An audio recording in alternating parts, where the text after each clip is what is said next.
नमस्ते सर, नमस्ते ma'am. Hello नमस्ते हजुरको नाम? मेरो नाम राजश्री दाहाल। राजश्री के सुनाउँदै हुनुहुन्छ आज? आज म मङ्की टेम्पलको सँगै बाँचौँ न। ल गजब ल हस् एक्साइटेड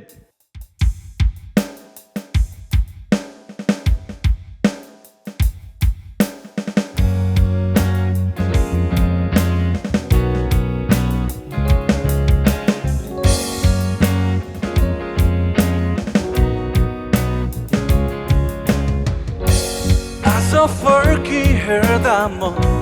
धेरै नै पछि परेछु।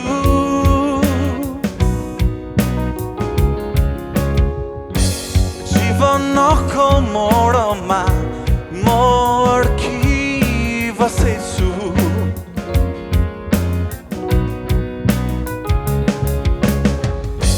शून्यतामा अझै मलाई रमाउन देऊ न।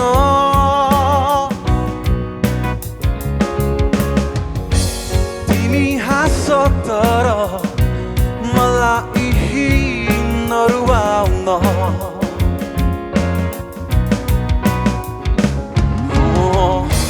मैले चाहेको दिन सक्छौ भन्ने, मैले मागेको दिन सक्छौ भन्ने, तिमी आऊ न, तिमी आऊ न। हामी सँगै बाँचौँ न, हामी सँगै सँगै बाँचौँ न, हामी सँगै सँगै। आज मेरो मृत्यु कतै मलाई नै पर्खदैछ।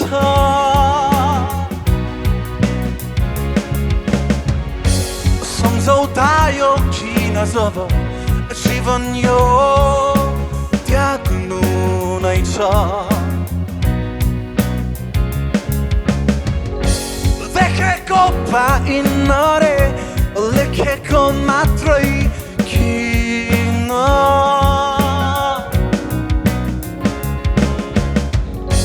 सत्यलाई अँगाले तर सत्य के हो बुझ्नै सकिन,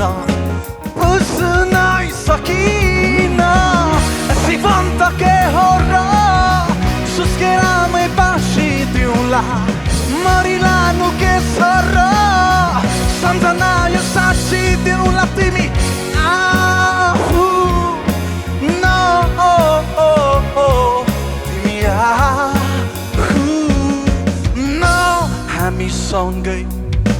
बाँचौँ न, हामी सँगै सँगै बाँचौँ न, हामी सँगै।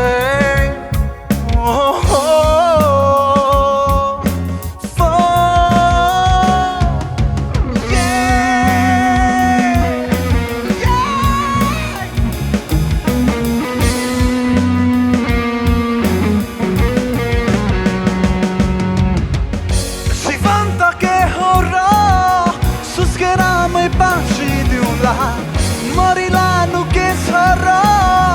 सम्झना यो साँची दिउँला। तिमी आऊ न, तिमी आऊ न। हामी सँगै बाँचौँ न, हामी सँगै सँगै बाँचौँ न, हामी सँगै सँगै बाँचौँ न। Thank you ma'am, thank you sir, thank you sir. Rajshreeji यो सुनुन्जेली त मलाई त राम्रो लाग्यो अफकोर्स है। तपाईँहरू के गिग्सहरू गर्नुहुन्छ? हजुर, म लाइभ पर्फर्मर क्याफे लन्चहरूतिर बजाउने गर्छु। लाउन्जहरूतिर तपाईँको ब्यान्ड छ आफ्नो? मेरो छ हजुर। Is it like a full piece band कि अनप्लग्ड हो कि full piece band? Full fledged proper band नै छ? हजुर। ओके, म राम्रो लाग्यो मलाई। धन्यवाद सर। तिम्रो जुत्ता धन्यवाद सर। मलाई पनि राम्रो लाग्यो। कपाल कपाल अनि अब चाहिँ तिम्रो एउटा के कुरा याद गर्नु पर्यो भनेदेखि नेपाल आइडलमा अब तिम्रो कम्पिटिसन चाहिँ राम्रो मान्छेहरूसँग हुँदैछ अब हजुर सर तिमी जेहोस् अगाडि जाओस् म चाहन्छु है धन्यवाद सर तपाईँले गाउँदाखेरि तपाईँको आवाजदेखि लिएर तपाईँको पोजिसन तपाईँको डाइनामिक्स तपाईँको पिच भोकल टोन सबै त माइकले टिप्ने हो नि सो माइकले त स्टेबल राख्ने ट्राई गर्नु होला है तपाईँको एकदम सेक हुँदाखेरि चाहिँ त्यो एक्सिस चाहिँ एकदम बिग्रिरहँदाखेरि तपाईँले जस्तो राम्रो गाए पनि कहिलेकाहीँ चाहिँ त्यो है हुन्छ सर सो एकदम ठिक्क एक्सिसमा राख्नु होला है थ्याङ्क यू सर बवाल हुन्छ त्यसपछि धन्यवाद। योभन्दा बवाल त्यसै बवाल हुन्छ ल अनि अन्तिम कुरा चाहिँ नि तिम्रो जुत्ताको साइज के thank you sir thank you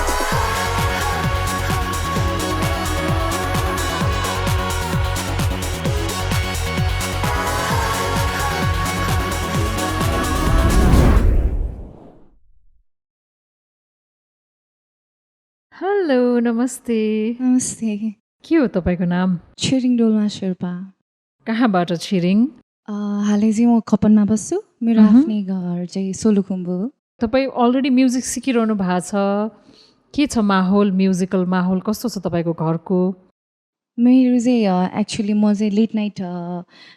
पबमा गीत गाउँछु यहीँ काठमाडौँमा हजुर हजुर लेट okay. नाइट क्लबहरूमा गीत गाउँछु म्युजिक चाहिँ मेरो लाइफमा लाइक एकदमै ठुलो रोल प्ले गर्छ यसले गर्दाखेरि नै मेरो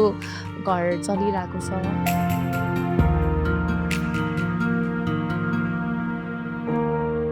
फ्यामिलीमा चाहिँ मेरो मम्मी बहिनी अनि म हामी 3 जना मात्रै छौँ जब म लाइक 9 or 10 इयर्सको थिएँ त्यो बेला चाहिँ पापाको मर्डर भएको थियो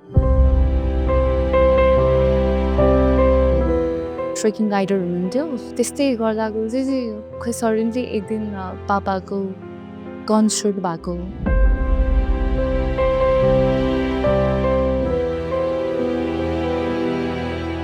एउटा कुरा चाहिँ आई रियली फिल ब्याड कि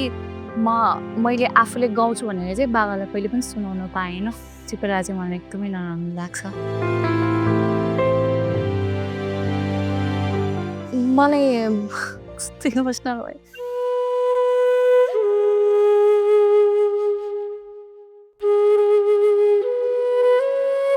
म जब गीत गाउन जाँदा फेरि पनि आई रियली लाइक मसँगै हुनुहुन्छ जस्तो लाग्छ ड्याडी चाहिँ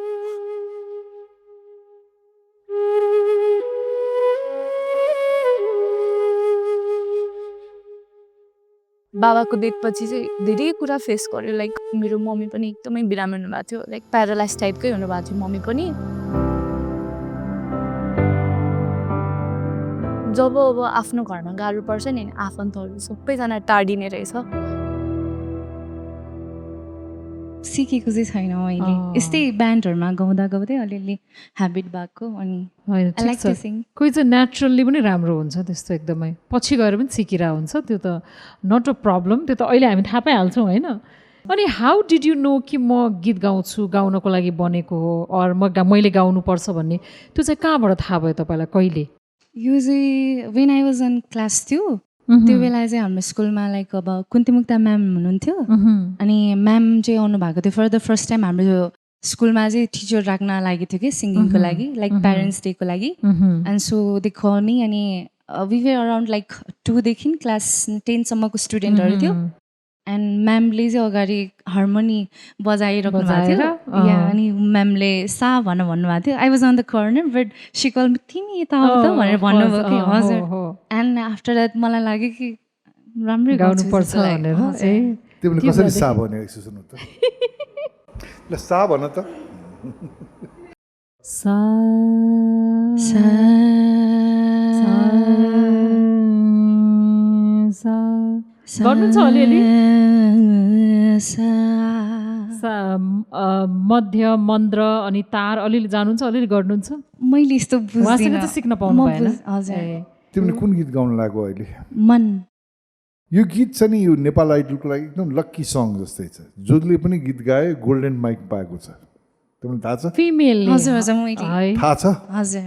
थाहा भएर यो गीत गाउनलाई त होइन है होप सो तिम्रो लागि ठुलो च्यालेन्ज छ यो गीतको लागि ल म्युजिसियनहरू मनको लागि एकचोटि बजाइदियो त सिने गुरुङको मन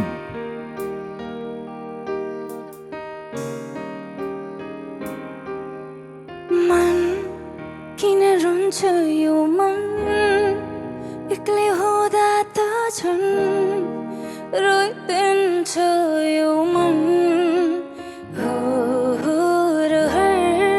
उडी जाने रहर आकाश हुने रहर त्यो बादलमा तर डर किन लाग्छ मलाई डर अर्दिन हर पल किन लाग्छ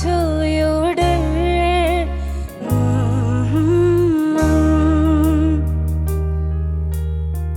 भुइँमा कोचिन्छ सबले टेकिदिन्छ सम्हालिन खोज्दा यो मन एक्लै रोइदिन्छ अनि हाँसिदिन्छ आफैलाई हेर्दै यो मन तर किन मलाई मात्र यस्तो भएको जस्तो लाग्छ हर बेला जान खोज्दा बाटो बिलाएको जस्तो लाग्छ अब के गरौँ अब के गरौँ मन किन रुन्छ यो मन एक्लै हुँदा त झन् रोइदिन्छ यो मन रहर उडी जाने रहर आकाश हुने रहर त्यो बादलमा तर डर किन लाग्छ मलाई डर हर दिन हर पल किन लाग्छ यो डर यो मन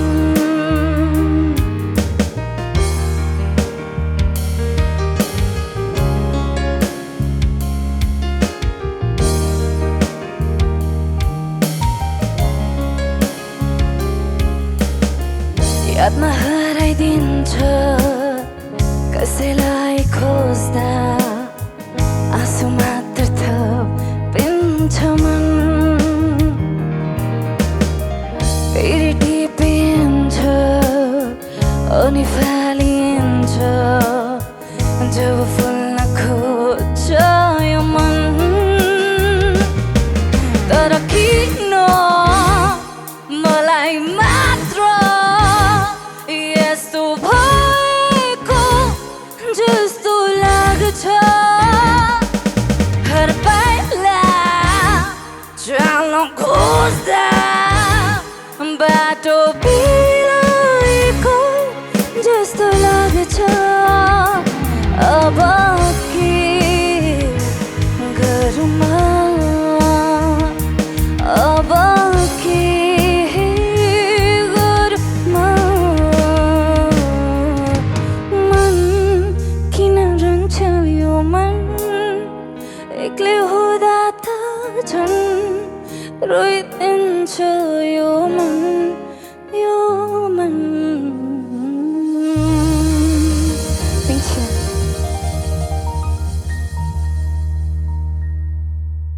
सबभन्दा पहिला त मलाई मन परेको तपाईँको फिल एकदमै राम्रो छ तपाईँको त्यो ब्रेथी भोइस जुन छ त्यो मन पर्यो अनि तपाईँ जुन अलिकति हाई पार्ट चाहिँ जुन एकदमै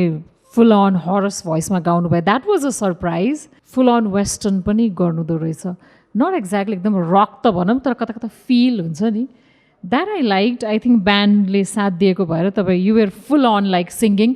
अलिकति मलाई कता कता टेक्निकल पार्टहरू जस्तो स्टार्ट गर्दा अलिअलि स्लो स्लो स्लो भए जस्तो लागेको थियो तर पछि तपाईँ ठ्याक्क टाइममा आउनुभयो होइन मेरो तर्फबाट चाहिँ यु सुड कम भन्छु म चाहिँ है सिन्स युआर अलरेडी सिङ्गिङ होइन क्लब्सहरूमा अलरेडी गाउँदै हुनुहुन्छ भने त्यतिको त तपाईँ आउनुपर्छ नेक्स्ट राउन्डमा है मैले चाहिँ नि अलिकति अलिक बेसी एक्सपेक्ट गरेको थिएँ होइन त्यो रफ भोइस पनि चाहिन्छ जस्तो मलाई लागेको थिएन होइन यो मेरो एकदम व्यक्तिगत मेरो विचार है यहाँ हामी तिनजना किन छौँ भनेदेखि हामी तिनजना भिन्नै किसिमले सोध्छौँ हामी मलाई त फेरि त्यो पार्ट चाहिँ राम्रो लाग्यो राम्रो लाग्यो है इन्दिराले जुन ठाउँ राम्रो छ भने मलाई त्यहाँ त्यति साह्रो गर्नु पर्दैन जस्तो लागेको थियो मलाई चाहिँ नि है अडियन्सकोमा जान्छौँ हामी जस्तो त कति दिमाग हुन्छ कि तिमीले सबैले रिजाउनु पर्ने हुन्छ हजुर हजुर तिम्रो भोइस चाहिँ मिठो छ Thank you, sir. Thank you. सिक्न खोज्ने मान्छेलाई सिक्ने मौका दिनुपर्छ जस्तो तपाईँलाई ठिक लाग्यो त्यसरी गाउनु भयो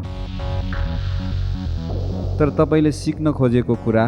तपाईँले गाउनु खोजेको कुरा र तपाईँ इन्जोय गरेको कुराबाट मलाई के लाग्यो भनेदेखि तपाईँ एकदम सिक्न सक्नुहुन्छ खोज्नुहुन्छ र यो एउटा चिज पनि तपाईँले सिक्नको लागि भए पनि तपाईँ अगाडि जानुपर्छ जस्तो चाहिँ मलाई लाग्यो तपाईँको एटिट्युड पनि राम्रो लाग्यो र अनेस्टली भन्नुपर्दाखेरि सुरुमा तपाईँले जस्तो उठाउनु भएको थियो एन्डसम्म चाहिँ त्यो आएन अलिकति पेसेन्सली गाएको नभएर अलिकति कतै कतै चाहिँ हतार गरे जस्तो कतै कतै छिटो ल्यान्डिङ गरे जस्तो चाहिँ मलाई पनि लागेको हो त्यो त ठिक भइहाल्छ जस्तो लाग्यो सिकेपछि है ल अब नेक्स्ट राउन्डको लागि राम्रो तयारी गर्नु होला यति कुराहरू विचार गर्नु होला होइन त्यही भन्न चाहन्छु थ्याङ्क यू यसको अर्थ के बुझ्नुभयो तपाईँले नेक्स्ट राउन्ड भने चाहिँ अभियसली सेलेक्टेड भयो होला हामीले खासै भनेको उसले बुझेन जस्तो लाग्यो ल है thank you thank you yo लिएर जाउँ न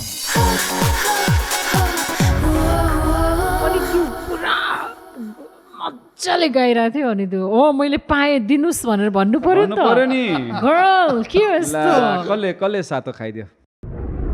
जब प्रतिभा स्तरीय हुन्छ परिस्थितिको प्रतिकूलताले त्यति अर्थ राख्दैन एटलिस्ट छिरिङ डोल्मा शेर्पाको यो प्रस्तुति हेरेर यति चाहिँ अवश्य भन्न सकिन्छ छिरिङको नेपाल आइडलको यात्रा कहाँसम्म पुग्नेछ त्यो त अहिले म भन्न सक्दिनँ तर उनी गिफ्टेड हुन् त्यसमा कुनै शङ्कै छैन